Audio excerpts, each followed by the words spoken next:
Fresh, frozen, or canned, what is the healthiest way to do your vegetables? Believe it or not, frozen vegetables are just as healthy as their fresh counterparts, thanks to flash freezing, modern food technology.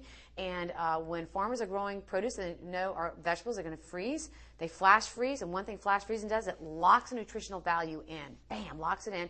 Whereas, when you pick produce, the second you pick it, its nutrient value immediately begins to diminish. So that's one reason that frozen produce can sometimes have a higher nutrient content than fresh. The second reason is that when growers know they're going to flash freeze, they can allow that produce to go to peak ripeness. In the last week of ripening, you'd be surprised how the value of phytochemicals and some of the other nutrients really does significantly increase.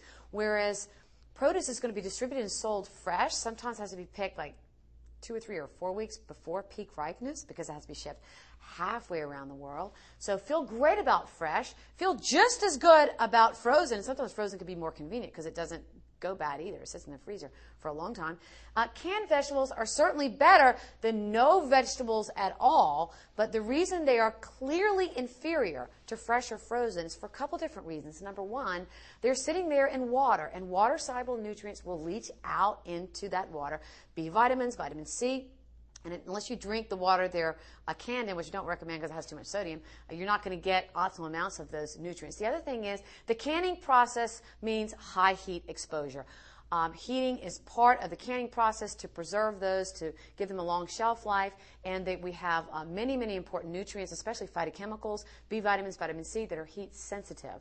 So canned vegetables will have an inferior nutritional value compared to fresh or frozen, but they are certainly better than none at all. I hope this gives you some important vegetable guidance, and until next time, enjoy health. This is Dr. Ann for ICU.